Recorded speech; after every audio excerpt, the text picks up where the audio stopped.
Awesome. All Hello. right. Got record. I got record too. So we can just do some questions at all and answers at all if you have any questions before we do recording, or we can just start going for it. Let's go for it. I'm All ready. right. I'm jumping in. All right. Sounds good. Okay. Welcome to Tea Time, Conscious Conversation and Organic Tea. I'm Harmony Fronterhouse, and my guest today is Dr. Sharnael Wolverton-Sehon. Dr. Sharnael is the founder of Swiftfire International, and she's also a minister, a naturopathic doctor, trainer and teacher, business consultant, and author of The Science of Miracles. She is a beautiful kindred spirit who talks about empowering purpose, health, and wealth. And I'm really excited to have you here today because I totally resonate with your message and the direction that you are bringing the new world into. So thank you so much for being here, Dr. Sharnael.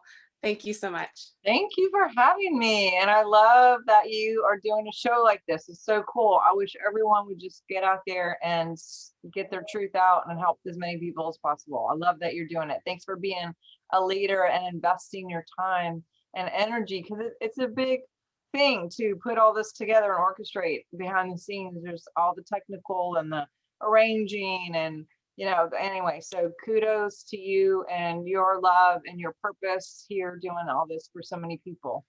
Namaste to you. Thank you so much. I really honor your time and everything that you're doing here. So thank you so much. And I'm really excited to talk about what we're going to be talking about today, which is all about scalar waves and how that is integrating into our world today. But first, we're going to talk a little bit about our tea. And I'm really excited that you chose green tea because I absolutely love green tea. It's a staple in my life, and it's a really delicious tea if you brew it very, very mildly. If you brew it too much, it gets bitter. And so I like to brew mine for like 3 minutes, maybe 5 tops.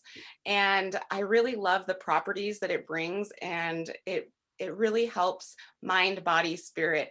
It helps with slowing the aging process because of those antioxidants. It helps with fighting allergies. It repairs DNA.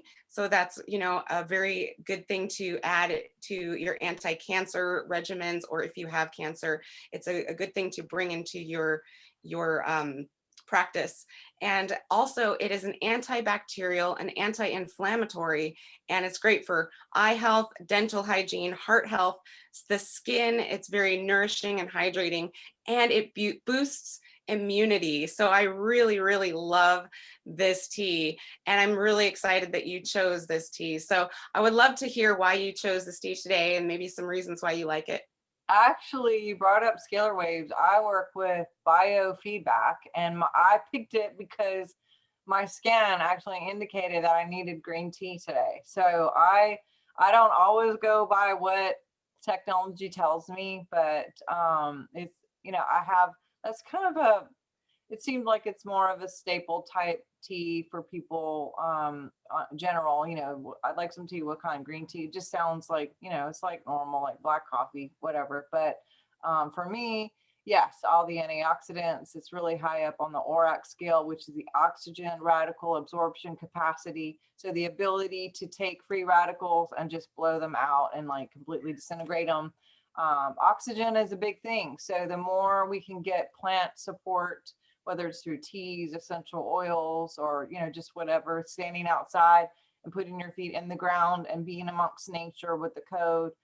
Nature is our friend. And I'm not a big, I love God and I love source. I'm very spiritual. The Bible actually talks about the leaves of the trees are for the healing of the nations. And I'm not a church person, but I am a quantum physics person, and I am all about spiritual things and God, and I love God. And the Bible is a great tool. A lot of it has been mistranslated on purpose. Some of it has been mistranslated maybe by accident.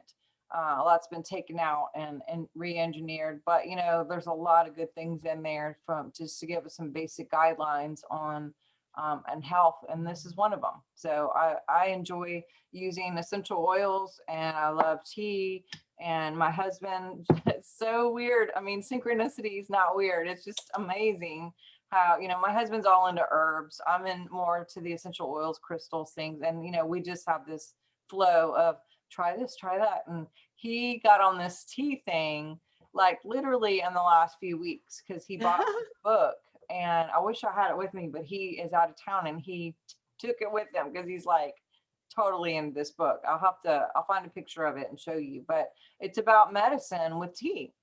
I love it. And right around the time, like he's getting this, and he goes out, and we went to like a market thing, and we bought all these amazing teas, and he went to Hobby Lobby and got all these really cute containers and markers to make sure we have all this medicine. And right around that time, of course, is when you contact me and you're like, I like to do tea with this, and and this is what we do. And I was like, oh my God, of course I would attract this. But I love that you are implementing this in your practice and also on live to teach people, and using that as a training tool to explain to people, this is what we can do. This can be a part of our everyday, and this can help us in our field and ourselves and everything. So thank you for doing that and for showing up in my life during this time. How cool is that?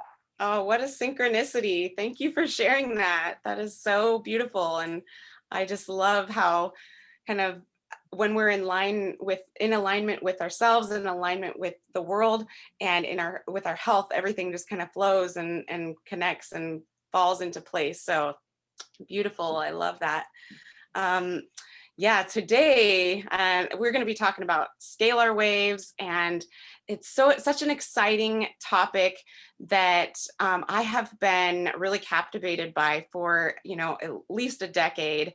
I have been researching all the different ways that we can implement that into our life, all the different ways that we don't even realize we're being inundated with scalar wave, and a lot of natural ways that nature puts out scalar wave to rebalance imbalances within the natural world.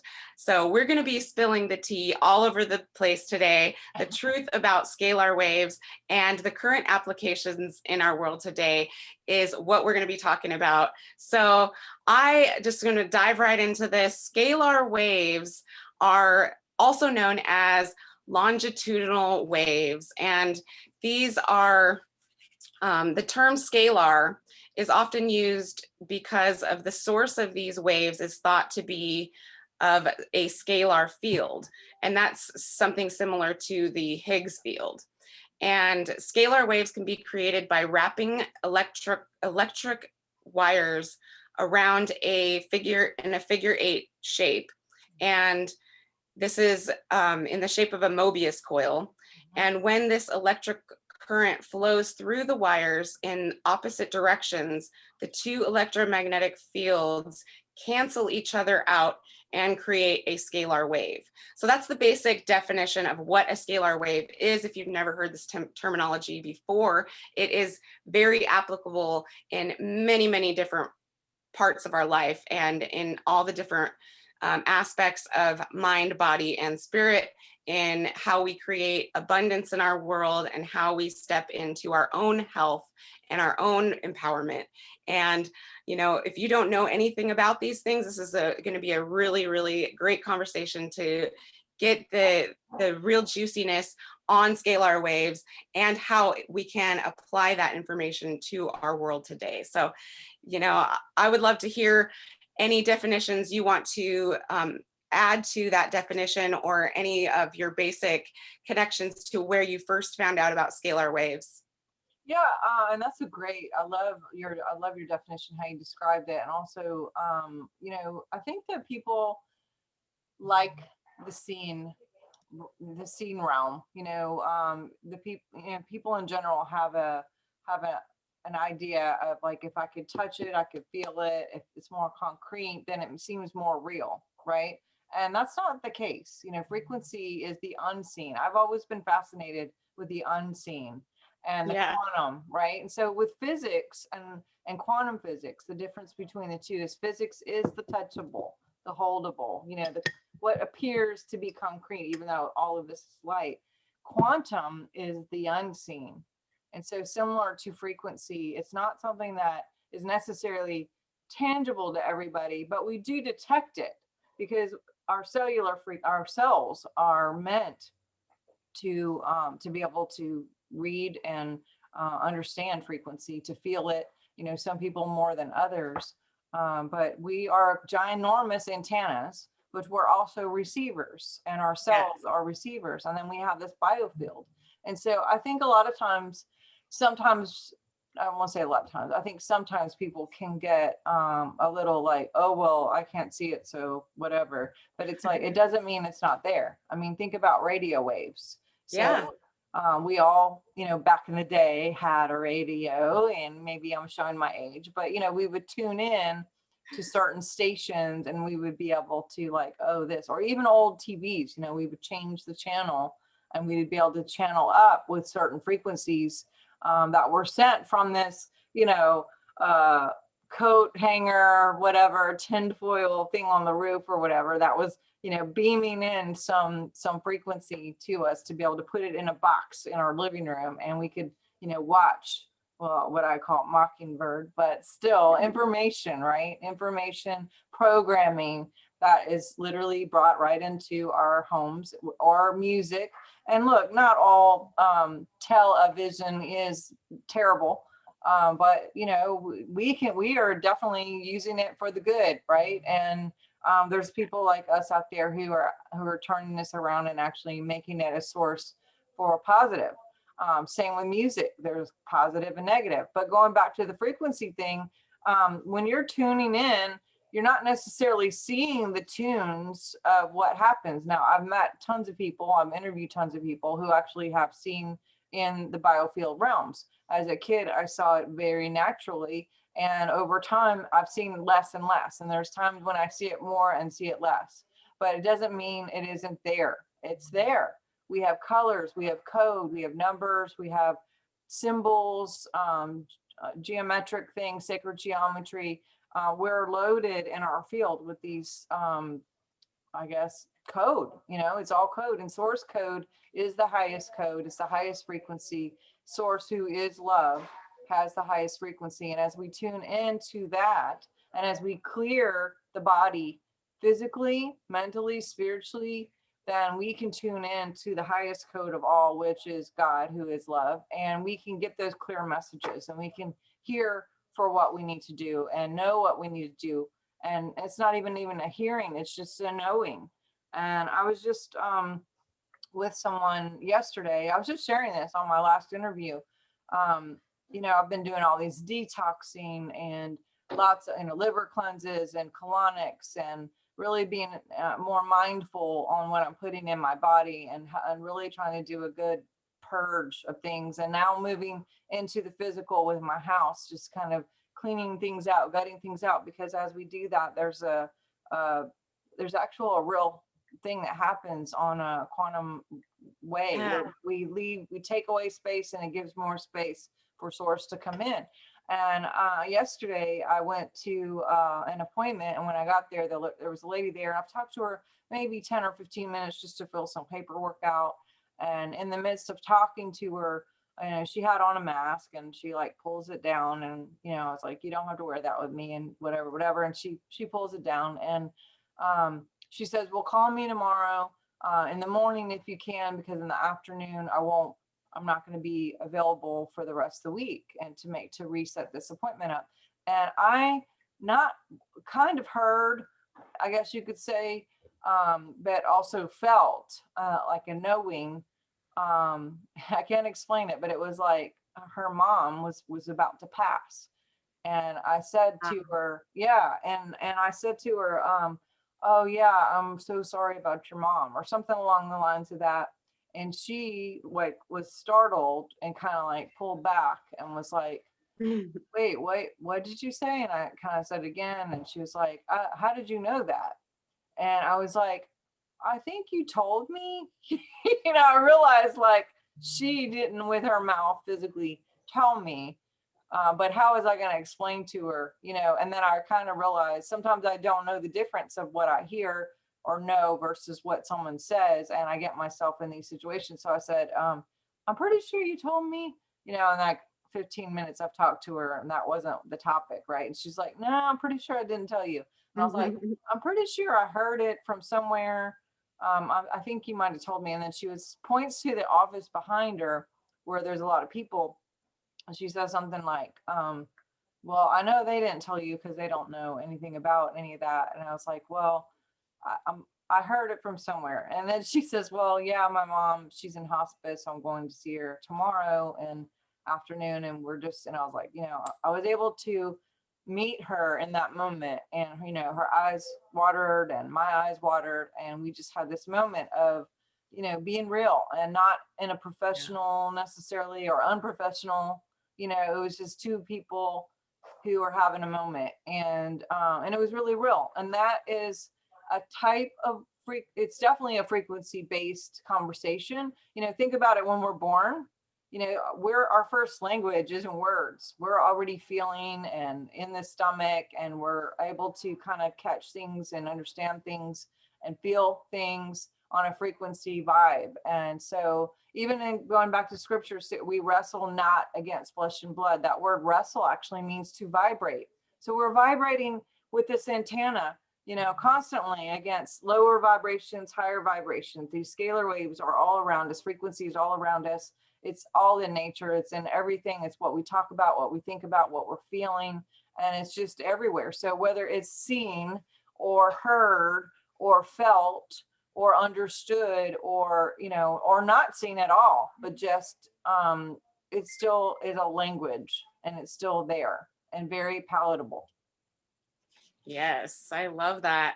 And I love how you tapped into, the intangible, because that's something that's fascinated me for years and years. And that's one of the reasons why I think that scalar waves is, one of those things that has really caught my attention, is because of that interplay between the energies, between that negative positive play that creates this new energy. And it's kind of like alchemy. If you study alchemy at all, you've got have a crude substance that gets refined and turned into a new substance.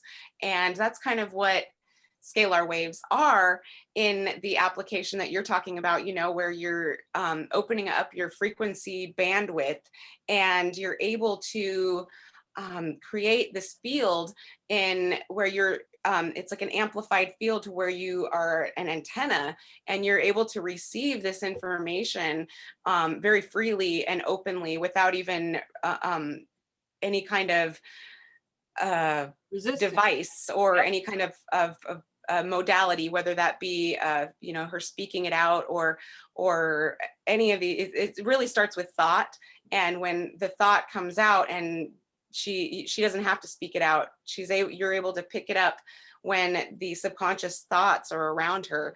And that, I love that, because that is how I see this interplay with the scalar wave. We have many different applications of scalar waves in our reality, and one of those is you have the scalar weaponry. And scalar weaponry is we're inundated with electromagnetic fields from all these devices all around us.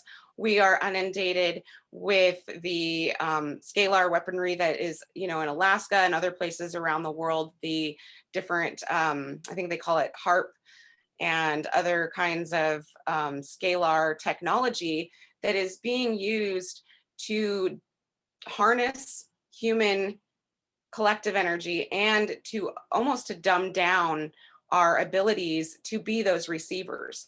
So I really connect to that interplay between the devices and how we can, as humans, turn that around and use it in a way where we are, we can create devices that actually shift that. Like you have things like Organite, and that is a scalar wave generator.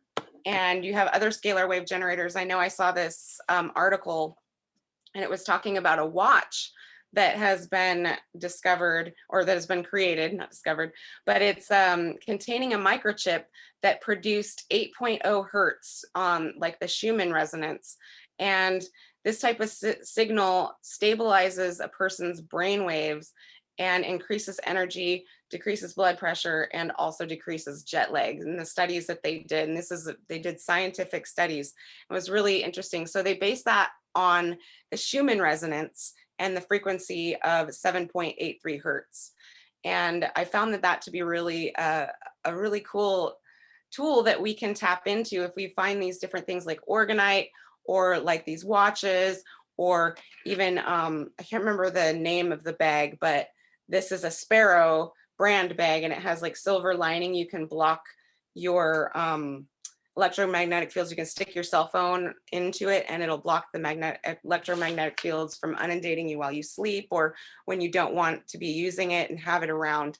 And I really love that we have all these tools, but the next step is our own human scalar waves. And we have the ability to emit our own scalar waves. And that is one of the most amazing aspects of this conversation to me, is because no matter how many weapons you have, how many electromagnetic fields are swirling around you at all times, we actually have that ability to be like a mountain and emit scalar waves. And they say like most people, their aura is about 6 feet. Interesting coincidence. And when your scalar wave is activated, when you're pulsating these larger waves, that can reach out 10, 20, 100 feet, miles. And actually at a quantum level, it hits everybody's DNA at the same time. It's a quantum scalar event. And that's the Tesla tech that he researched back over 100 years ago.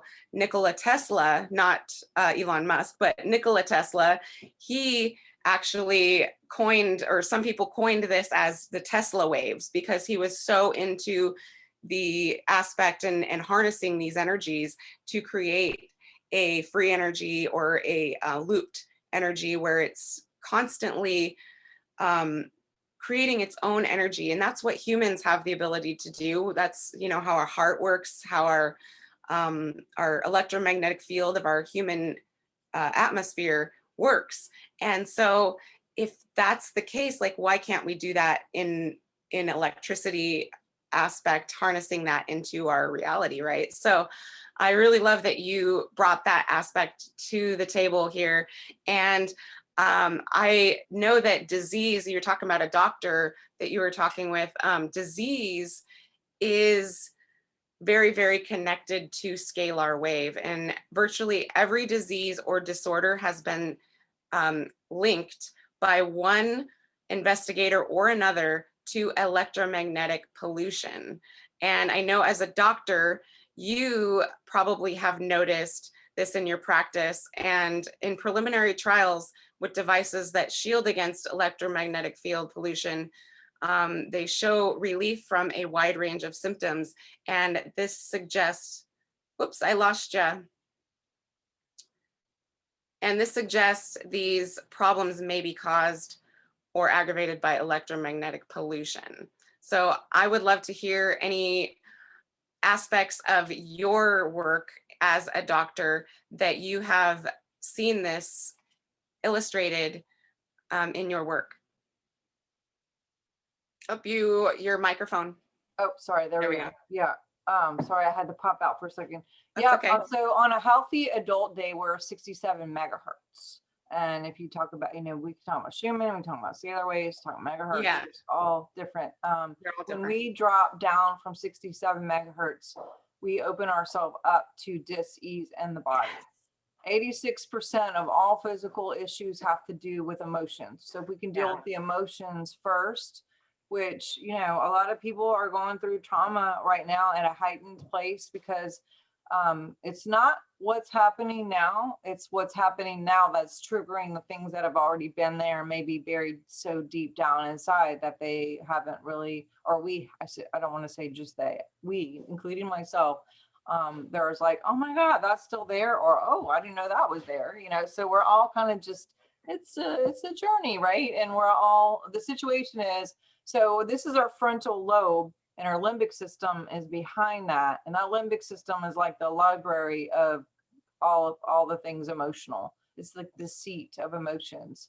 And when we're dealing with anything traumatic, we're bombarded with stimuli all day, every day, things that we're not even thinking that we're thinking, feeling, all of it. And so billboards, radio, temperature, you and I are sitting here right now, but we're also like, we're not telling, not consciously saying heart, make sure you're pumping, like we're doing all these things, maybe some people who are watching are like listening, but they're doing something else and typing and, taking out the trash and cleaning and cooking. And women have a tendency to multitask way more than guys, just on a physical level of where we can do, which is good and bad. And that's a whole different topic. But so it ends up where frequency can be different too. And that's why I personally believe that women can be more intuitive because of that multifaceted part of the brain. It opens up more channels to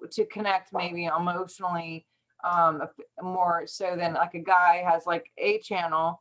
And not all guys, but unless they do music or something else, their brain works to function as time to eat or time to sleep or time to drink or time to whatever, it's like that one channel, so getting in the car and you want to have a conversation and you're like, hey, let's talk about this, turn down the radio to have the conversation, or trying to work out directions, turn down the radio, it's like, why are we turning down the radio? Like, let's just, you can't do both. Not everybody, or so, but we have these different channels, which causes an ability for more intuition or more antenna reception, in and out. But what I'm saying is, let me go back. So limbic system, basically with the bombarded stimuli of what's going on a regular, temperature, grocery lists, gravity, all these things, light, how much light is in here, how dark is it? We're analyzing and measuring constantly. And the limbic system and the reticular activating system work together to decide, these are the things I'm going to focus on right now. And with the reticular activated system, it looks for patterns and it goes like, oh, this is too much or not enough, or I recognize this. Limbic system basically goes, you know what? I'm going to take this information, and if she's good, we're going to defrag it from like 3 to 5 a.m. because that's when there's a big dump with all the extra stimuli that are just not really needed. Like, no one needs to know what Jason, what's his name, Bieber wore in a video you saw of a flash for 2 seconds 30 minutes ago or an hour ago, right? It's just like, I don't need to know that information, right? So, well, maybe some people do, but for me, it's going to defrag, right? And there's just loads of stuff that we're not even conscious to, but we collect. And so during the defrag process, if it's something that's a little extra sticky, that limbic system will go, she's not really ready to transmute this right now. So we're going to put it somewhere, whether it's in a muscle or an organ or wherever in the body, like shelf it, basically. Now, things that have a little more stick would be, if it's like the 55th time it's happened and it's terrible, or like something from an authority figure, or if it's traumatically, like something that just happened out of nowhere and you weren't expecting it. Or can you hear me okay? Yeah. I'm sorry, I have a little feedback over here. Hey guys, I can hear you. Sorry, there's people in the office, but so if it's like, or if it's shocking, if it's sudden, if it's repetitious, if it's something that's done by an authoritative figure, sometimes that can be a little sticky too. And then of course you can combine all these things too. So it's like, the authoritative figure who shockingly did something, and it was repetitive, or if it's your top 1 million things you would never even think to do somebody else, and then they did it to you and you're just like, what? So those things have a little more stick, and basically they hide out, like your limbic system goes, let's put this here, so as it's held there, it'll be dormant weeks, months, years, we don't know, it depends. And then things can be triggered, like if it's a similar situation, or maybe a word, or, someone's wearing that same hat the guy was, or what, pass by the house where it happened, or something that can Mhm. happen to trigger these things. So a lot of people are being triggered. When that stuff surfaces, then we have some options. It's like, do we deal with it? Do we transmute it? Do we accept it? Do we move through it? Or do we try to suppress it, depress it, push it down, act like it didn't happen, totally deny, which is going to cause some more issues and is going to give bigger signals.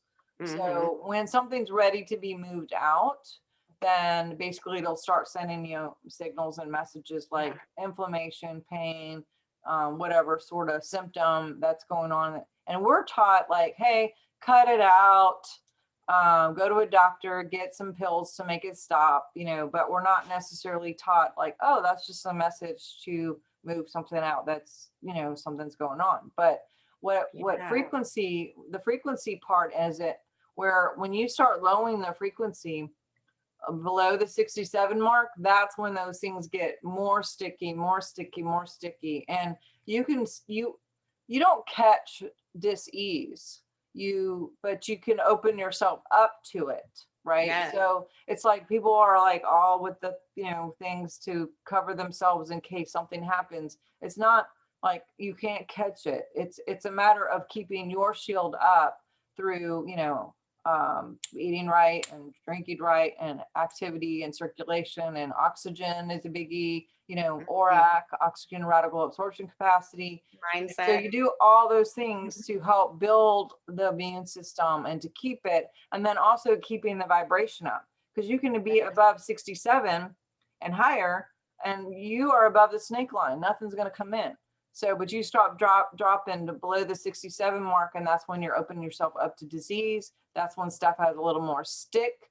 And that's when, we may find these triggers or these situations that pop up and we're like, okay, that's when we get the opportunities to move it out. Now, depression, suppression, oppression is the opposite of expression and creativity. So if we can acknowledge that it happened, or acknowledge that something is there, acknowledge, this is a situation, or I went through this or whatever, and like move through it, then that gives us half a chance to move things out. But high vibration things actually help move things out too. So crystals, biofeedback. Oh yes, awesome. Anything high vibe can actually transmute some of these things that are dormant in the body that have been stored. So we can deal with them without having to come up with signals. Yes. Isn't that nice? Like that you can actually like zap something and it could disintegrate, and then it won't have to move up and out, because we can deal with everything right at a scalar wave, right at a frequency, right in biofeedback, whichever word you want to use. It's all like sound and energy. And there are a lot of different protocols and different ways to do it. But yes, there is the weaponry. There's weaponry with fake weather issues. There's the weaponry with Mockingbird. There's a weaponry with even mind control. They were doing this back in the Montauk Project. If you guys have studied anything with that, they would do 400 on the scalar wave, and they would shoot it out and pump it out, and like animals would come from outside the wild and show up in the middle of a street in the town, and they'd just be looking around like, what am I doing here? And they were doing that. They would shoot it on the military, shoot it on the people and the kids, and the teenagers would do the same thing. They would come and they would sit. As soon as they turn off the machinery, guess what? They'd be sitting there going, how did I get here? What am I doing? Like zombify people to do things that they didn't even have control. It changed the weather, where it would be like, sunny day and then super snowy and, 5 feet of snow or whatever. And so, they've been doing this, and they are doing this currently. And we've seen lots of it. And some of it is for trafficking. Some of it's for food control and population control. Some of it's just straight up brainwashing. And with the operating systems that they're using right now, that in combination with 5G, they can literally go, I want you in Georgia who got this operating system, all those people who got that, we're going to set this thing on a button, and you're going to go do this and you'll do that. Certain people groups, religions, colors, they can just mass control people through that. So, but we can use it for the positive. We can use it to upgrade our DNA. We can use it to vibe up and to send frequencies through our houses, to our children, to our pets, to our bodies, to our biofield. And I'm seeing some really good results, and it's been really beautiful. Yes, I love that you brought in the frequency of the human body, because that is so important to the aspect of this conversation. When we are in fear, our resonant is so low, and it goes below that megahertz that you're talking about of the human ease, and it starts to drop into disease. Yep. And when we start to go into acceptance and into forgiveness, into compassion, into love, that's when we resonate so greatly, and we can, like you said, send that energy out to our relatives, out to our animals, out to the earth, and actually heal not only ourselves, but heal quantumly, heal the earth herself, and heal the other creatures of this earth. And that is one of the most exciting parts of this conversation, is that we are actually not only holding memories in ourselves from this life, but we are holding generational scarring and generational disease.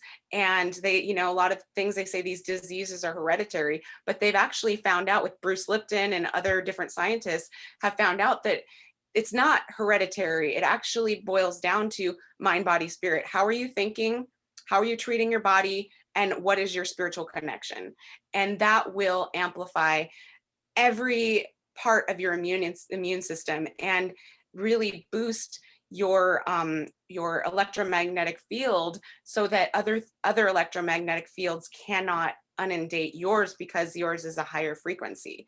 And the fact that we are all going through this at this time, I know that if I'm going through these major changes, and I'm seeing it exponentially through different people like you, there's massive amounts of generational clearing that I've been doing, massive amounts of DNA healing and reconnecting. And like you said, those things are coming through our being, so that we can choose to either suppress it or transmute it. And I think that that's what we're doing right now, is really transmuting all of these diseases and moving into the new relationship with the earth. It's kind of like the butterfly coming out of the cocoon, and it's that chrysalis. You have the chrysalis, and if you look at etymology, you have the crystallization. In alchemy, you have the Christ consciousness moving, and it's that same, it's a holographic expression all across the board. When you look at the Krishna energy, all of the words that are tied into this expression are of that higher frequency, are of what is going to activate that scalar wave within us, and be able to be like that mountain, be able to break up the geoengineering and the cloud formations. You got that old cartoon of the guy that's all grumpy and mean or whatever, and he's got a rain cloud over his head. And literally, when we are disactivated, unactivated, in a place of fear, in a place of sadness, or woe is me, we invite all of that unbeneficial electromagnetic fields to just come and rain on us. Yep. But when we move beyond that place of expression, and everyone can go into that place of expression, but it's what's your default mode, that default, like you were talking about, we go into this place of like men and women, regardless of our sex, of our default mode. And some people's default mode is just like, I need to eat, I need to sleep, I need to work. And when we start to burst out of that default mode and reset our default to that of higher consciousness, of mindfulness, of love and integration, that is when it all starts to fall into place. That's when the magic happens. That's when you can blast away the chemtrails. Literally, I've seen it, I've done it. And I know it's possible. And there are many, many, many weather shamans out there that are doing that. And there are a lot of people that are doing it, don't even realize. A lot of people, you know, in ceremony where, you know, they're getting together, it creates such an amplified field that the clouds will go around. It'll be cloudy and rainy everywhere else, and it'll be sunny and beautiful right on that spot. It happened on my wedding. It was an amazing experience. And I've seen it so many other times. So I know it's tangible to me, even though other people can't see it. I see it. And it's like love. I know it's there. And it's like the radio stations, you know, I've dialed into plenty of different radio stations and dialed right back out. And we can do that with our own reality. We can go, ooh, this isn't resonant to me. I'm going to redial. And, you know, that is really what we're doing here. And I just really can't express that enough. You know, what's interesting is I work with some people that do Scalar on a regular, and they test, you could get tested and what have you. And then I do biofeedback too, right? And you mentioned the ancestral, two things I want to say is, number one, when I do bioscans, it'll show if it's ancestral. And the thing is, I'll go, okay, well, this is so low that it's probably a genetic thing, meaning you were born into it. But the way I look at it is, if you find it, it's yours to keep. I mean, it's yours to shift. It's yours. You don't have to keep it. Like a lot of Western programming is like, oh, you better go get this done because if grandma had it, then you will have it. Or if this happens and this genetic gene is there, then you're like, you know, just programmed to prison, you know, be prisoned with this, you know, diagnosis or whatever, or go cut off these body parts just in case. And it's like preventative measures. Yeah. And it's like, no, if it's in the cells, then it's in the cells. And also you can change that. So we can turn the cells off and on pretty easy. And but it'll show right on the biofeedback, like what if it's something ancestral, and we can fix it, we can move it out. The other thing I was going to say is, you mentioned something about the resonating with you or not resonating. Interesting story is, when I was really started working, I had been in biofeedback a couple years, and I found some people who did Scalar, and they had scanned this woman, and I didn't even look, I didn't even know they had scanned this person, but this prior back, probably about maybe 6 months to 8 months back, I had some friends that were sending me information about this person. She's a public person and someone who's kind of out there, and actually really accepted amongst a lot of people, and, you know, pretty popular, and, you know, as an intuitive person or whatever. And every time I would make an attempt to try to watch anything about her, I was just like, and I would just move on. And a few times this happened. And then I finally told the people, hey, you know, don't send me anything with her anymore. And it's nothing personal. And just like, it doesn't really resonate. And they were, oh, you know, try this one more. I'm going to send it and get all the way to, you know, 0.18 on the timeline, or the timestamp or whatever. I was just like, and I would literally just sit there, and it was like torture to like listen to this person, because I was just like, oh my gosh. And I kind of like shelved it. I was just like, you know, I told them, please don't send me anymore. No offense, you know, everyone's where they're at. And it wasn't like she was a bad person. I don't think she had bad intent. Like, it's not where I was. And, you know, everyone is in different seasons where they're learning different things. And I was just like, so I shelved that. Months later, I meet these Scalar Wave people, and I had gotten scanned, and I'm doing different scans. And when they come back that morning, I popped up out of bed at like 4 o'clock in the morning, and I heard, she doesn't resonate with me. And I had a picture of this conversation. It was like I was reliving this conversation in a dream or something, and it woke me up. And I thought to myself, I wonder if they have scanned this lady, because I knew they were scanning different people, kind of seeing what was going on. I grabbed my iPad on the side of the bed, which I wouldn't suggest you ever do, but I happen to have it there. And I look it up, and I'm like, my husband's sleeping, and I'm like, looking. Sure enough, they scanned this girl. They did her waves, and her waves are like way different than mine. Like, I mean, night and day for where I am to where she is. And I was like, oh my God, she physically, like quantifiably, like measurably is not resonating with me at all. Like not even close. Like, nothing bad or good, no judgment, just saying like we're not Yeah. even on the same book, let alone the same page of like where we resonate.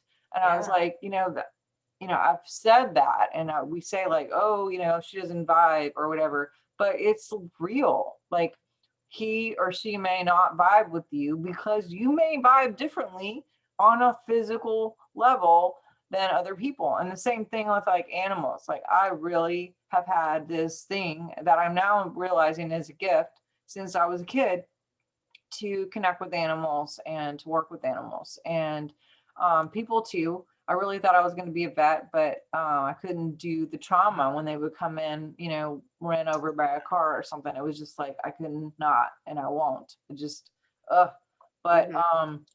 but yeah, I mean, we can tap into not just with people appearing, understanding, and catching the code of the field of what they're going through or what they're feeling, or tapping into their heart waves or brain waves, but also with the animals. We can be like, she's feeling this, or she's missing her mom, or she's hurting, or she's confused, or she's scared, or and we don't have to look at the physical tells. We can actually just connect on an animal, like on a frequency, life to life connection, not just the human animal. If we can bypass human animal categories and go frequency, then we can do that with plants, we could do that with people, with animals, anything that has life.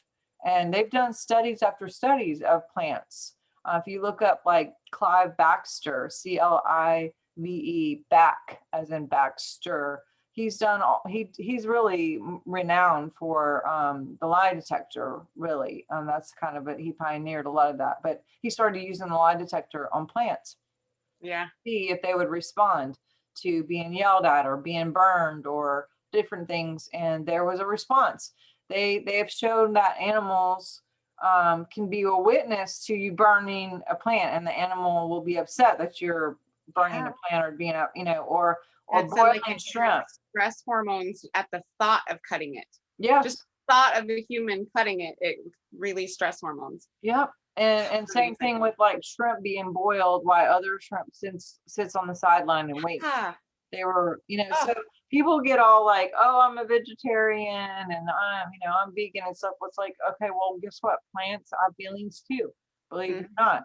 And they give their blood, their resin, for these oils that help our cells and go past the blood brain barrier, to actually change us and help us with moving some of this stuff out. But you know, for those of you who are vegetarian, I hate to tell you, but your plants are just as sad to be sacrificed. I mean, not sad, but I mean, I love how like the American Indian kind of processes were, when they did have to kill like a deer or whatever for food, it was all used. I mean, it was a sacred thing, and they were, bless the animal for giving up, Yes, I mean, same with plants. They're just so that's aware and so cognitively, open to life and to understanding what life is and the power of life. And I just think it's beautiful. I wish we were all there. I wish I was more there. I wish the planet, think of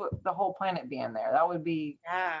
wow. I think that's a great step that we're going into now, and like moving into that mindfulness state.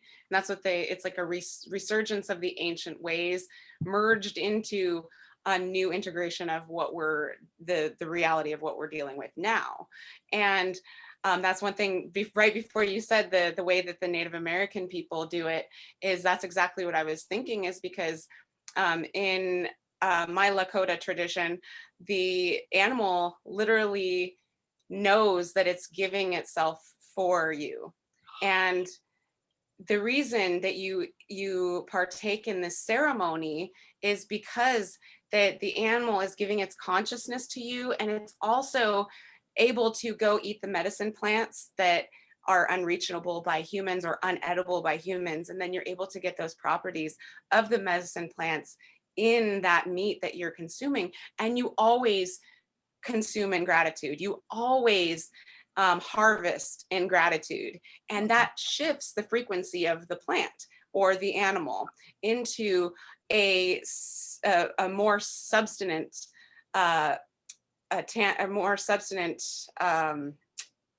creation. And it really does. When you eat food that's been blessed, or even like I create a lot of herbal teas and stuff, and I go out and I harvest myself or wildcraft different herbs. And when I always give a offering to the nature spirits, to the spirits of that plant in particular, and in doing that, it's an energy exchange, it's an honoring. And I always harvest in gratitude and unconditional love. And when I do that, all of the herbs last longer, they're greener longer, their essential oil content is way higher, and they're just so much more vibrant and full of chi, full of life force. And when you can do that with an animal, and that's one of the issues with a lot of vegan vegetarians, is they don't want to support the farming that isn't done in that way.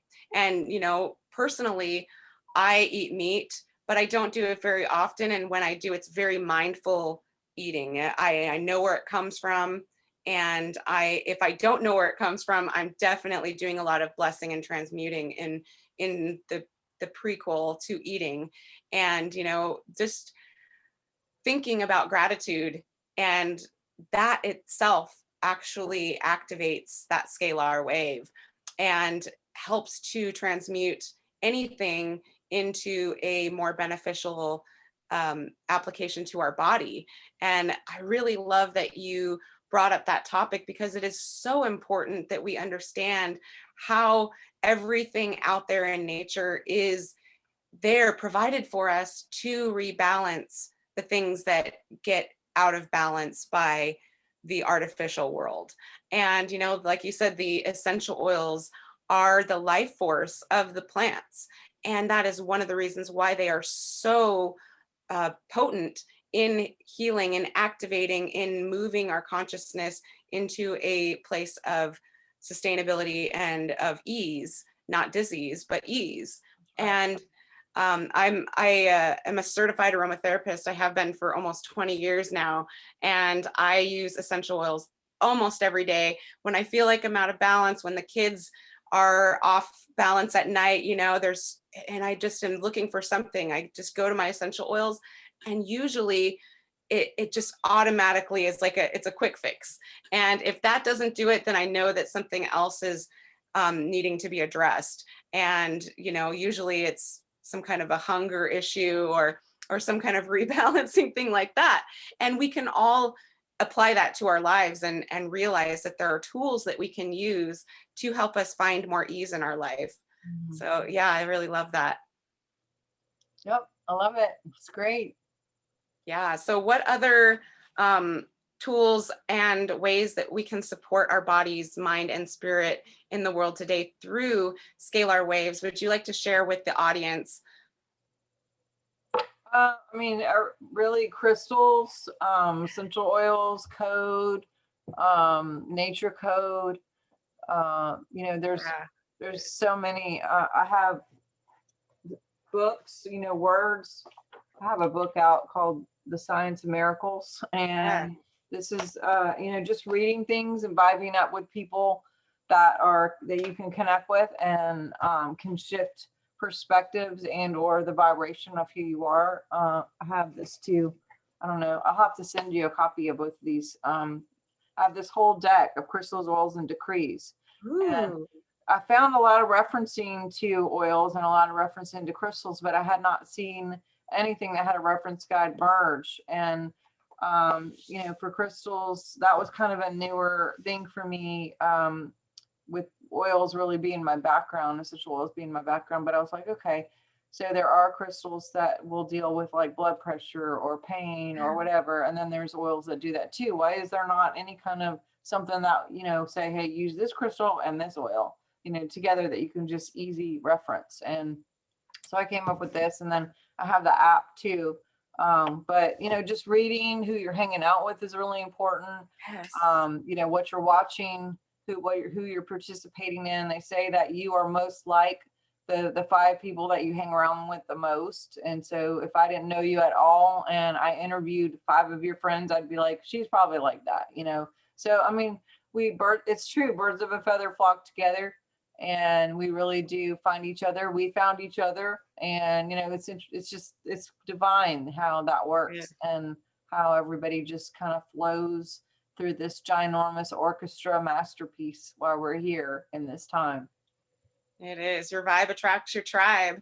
Yeah. It's that resonance. It's that radio station we're dialing into. We have that ability to radiate what we want to see in the world, and that magnetically attracts what we are to ourselves. And so, if you're seeing a lot of discord in the world, then it's time to really go inside and see what's discordant within ourselves and see how we can bring that back into balance. And then we can start to see other people and not be less judgmental, because when we're judgmental, that's just, filters of our own stuff that we're seeing through. If we can just have compassion, and I know it's not easy, like we've got some dark stuff going on. We've got, child trafficking, we've got, geoengineering, we have big bankers and all this kind of stuff going on right now. But we need to stay centered, and we need to remember that we are the change, and that when we resonate and when we understand that, like, we can have compassion for these villains, even if we don't agree with them. We can go, wow, maybe they were hurt as a child. Maybe they, didn't understand or weren't taught, or, were some kind of program, or any of these things. We can connect with the compassion, right? And then that helps us to clear those layers of BS from our filters. I got something on that though. Yeah. This blew me away. When we were doing some of the testing, I didn't personally do the testing, but I was aware of the results. They were testing some of these villains, and what was startling to me is that most of them that we tested that were in the really, really low levels, where that were participating in these things, when they would test, do they enjoy their role? Are they integrated? Is this what their purpose was? Is this their connection to divinity? What's their connection to their purpose? And it would be 100% that they enjoyed it. 100% that this is what they were born into, for this purpose. This is their reason why they're here. And I'm like, how is that? And the only thing that I could understand, I mean, and I get the whole compassion piece, because there are a whole lot of people who just do what they've been taught. They really, even if they don't like it, they're just sort of environmentally trained, like they were abused, so they abuse, or they saw their parents drink and do drugs and they were born into it and they did it and they participate, there's that cycle, those cycles that happen, and they're real. And then there's some that come above whatever they were born into, and they're able to have the hero's story where they, they come out and they rise above it, like Joan of Arc. She came in really, really low, but in the end, she was enlightened and, was strong and, literally changing the world. So, but she was born in fear, so we have those types, that are real connected to God, and that can have that ascension even on earth, and change and morph into something else. But then there's some that are literally like, wow, you literally like this. You were born and you like doing this, and you were born at that, and that's literally what your purpose is. Like, it's like, and the only thing I can wrap my head around it is if divine knew that there had to be some polarization for the Joan of Arcs and for the others to have that opportunity to actually say, okay, well, I'm in the face of evil. What am I going to do? And, champions are not born in the ring. They're made there. And sometimes it's the actual exercising and practice of being in the situations and knowing what you're going to do, or practicing what you're going to do instead of just talking about what you're going to do, but then really not doing it when it happens. It's like the action piece of and then there's other people who you would never ever think would be the hero, but then they're the one who ran in the building and got the kid out, and then they're like, oh my God, that's amazing. And and they're suddenly a big public person for doing something so brave. So it's we all get these choices while we're here, and it's moment to moment to moment to moment choices, and each choice has a cause and effect. And I think that without that exercise, without some of these exercises, without the polarization of the black and the white, then we wouldn't even have the choices to become the strength that we really already are if we choose, or to be the total terrible people that we could be. We have that mixed DNA where we can go either way, and it's all will and free will and choice and some of this. So it really is. I understand where you're coming from, for sure. And also that was a shock to me. I was like, what? No, you can't tell me. There needs to be that catalyst, right? In alchemy, that the fire may look like it's bad to the herb that's like, oh, I don't want to change and transform into essential oil, but the fire is necessary in order to shift it into a more refined substance. And so I think that like if we view it through that lens, we can move through life with more ease and not be stuck in fear, and not be stuck in that place where our scalar waves are disactivated, and where we're attracting the rain clouds or whatever that rain cloud may be. We can actually find the silver lining, and we can actually move into a place of acceptance and empowerment. Because when we're stuck in the ladder, we are not empowered. We're not able to live to our fullest. We're not able to go outside and breathe the air. If you're afraid of viruses, or if you're afraid of certain things that are going to make it so you may die. You know what? We all may die any moment. Any moment. So live life to the fullest. That's what I realized when I had a near-death experience. I was like, no longer am I going to live in fear. I am going to live to the fullest, because I saw my children's life without me flash before my eyes. I didn't see my life flash before my eyes. I saw my children's life without me flash before my eyes. And I went, wow, okay, this could happen. Any of us could die at any moment, but I'm going to be the best person I can be. And I'm going to be the healthiest mom I can be, the healthiest human I can be, not only for my children, but for my mom who I take care of, for everyone, for this whole world. And that's what we all need to do right now, is really step into how can we take care of ourselves so that we can serve others. And it's that really beautiful relationship. It's not service to self, it is service to others when you are taking care of yourself so you can serve others. And I speak about that in my book. It's so important that we do that, because if we're sick and in bed or dead, how are we going to do anything? We came into these bodies so that we could be here in this time. And so let's make the most of it. Let's really be the most empowered being that we can be, to lead by example and show others. And really it is like a DNA activation, that, like we talked about in the very beginning, it's that holographic level. When we do the work ourselves, it allows others to do it themselves. And some don't even have to do it themselves. It just exponentially just happens, like that 100th monkey. Yeah, there you go. Yeah. Oh, awesome. Beautiful. Well, thank you so much. Thank you. I appreciate this conversation. It's been really cool hanging out with you. And it has been wonderful. I would love to hear any final words of wisdom you want to share before we close.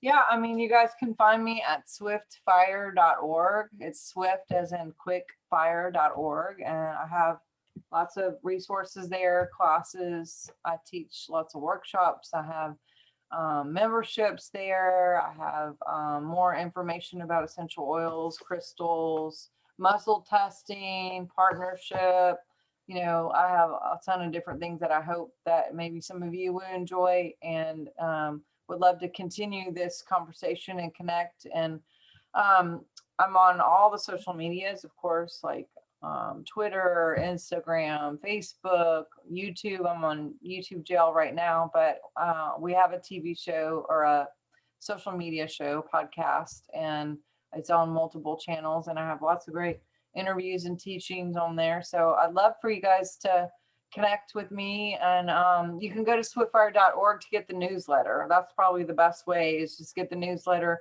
and that way you know kind of what's happening and who's coming up for interviews, or what we're doing, what we're teaching, what workshops are coming up, and everything's online.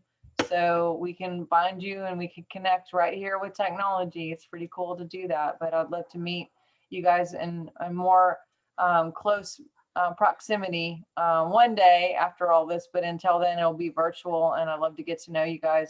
I'm a big hugger.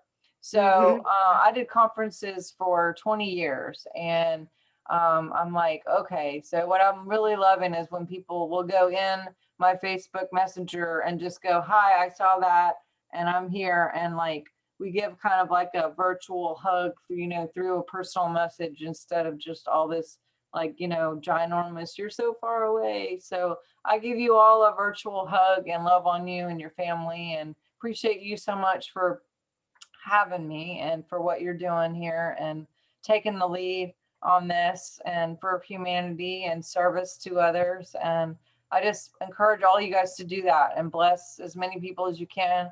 You're here anyway, you know, we're creating anyway, we might as well create good stuff. That's what I say in my book. It's like you're creating either way, so you might as well create good stuff, right?